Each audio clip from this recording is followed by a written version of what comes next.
Good afternoon. This is a Thursday afternoon of encouragement. I hope you all had a great day today.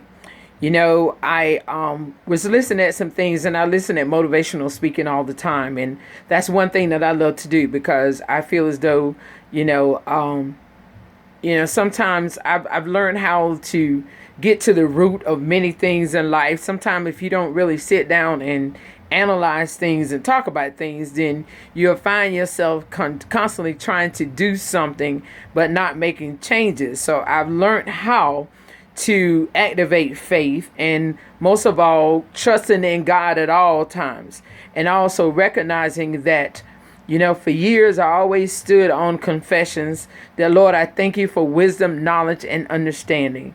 And I can definitely say that even in that, God does just that.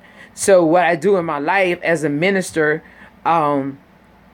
every day, I look for a sermon every day. And I find that even out of the smallest thing in life, I can give a message. I can give a word. And that message does not have to be behind a pulpit, but it could be for someone. Every day I'm always running into situations where someone coming to ask me, Cynthia, trying to figure this out or whatever. And at that moment, I sit back and I think about it. And then all of a sudden that solution comes. And then when I think about that solution, it's always something that I can relate to in the Word of God. It's just like when the disciples went out fishing, and all night long, they toiled all night and they didn't catch anything. But then when the man tells them from the shore, cast it on the other side. And so what they did was they didn't question the fact. They didn't bother asking who it was. They just did it.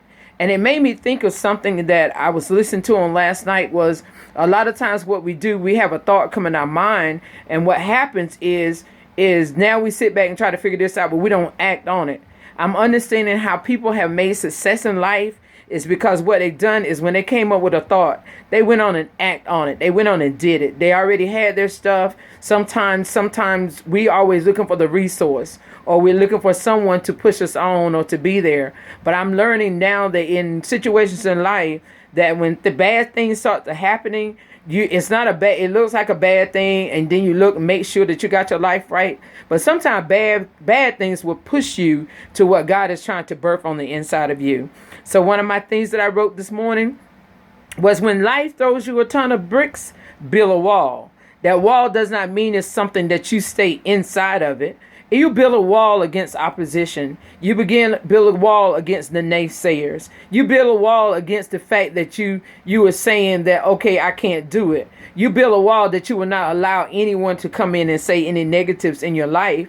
And most of the time, that one person that used to be negative is in yourself, because a lot of times we don't give ourselves credit. But I'm learning now over these last 7 years of my life, that I realized that it's all been a purpose and a reason for all the situations. And I do know the best is coming. I do know the windows of opportunity, life situations is changing. All it has to be is a little small thing. Because one thing I learned, that in the small things is a mustard seed of faith, and God can do some awesome things. So I hope that these words of encouragement will brighten your day, and also to make you think about it, that when you're pressed on every side, that means that you have greater coming. So you have a blessed evening on tonight. And yes, I've worked all day, but it's Bible study on tonight. So you're welcome to Bible study at Clinton Chapel Church on tonight, on Thursday night at 6:30. That's where we be. Even though sometimes it may not be but a few of us, but one thing about it, when two or three are gathered together in His name, do know that God is in the midst. You have a blessed night. Love you. Bye-bye. Oh, yeah, and I love my sign. You see, this is my sign on my wall. Activating faith. That's Without Walls Outreach Ministries.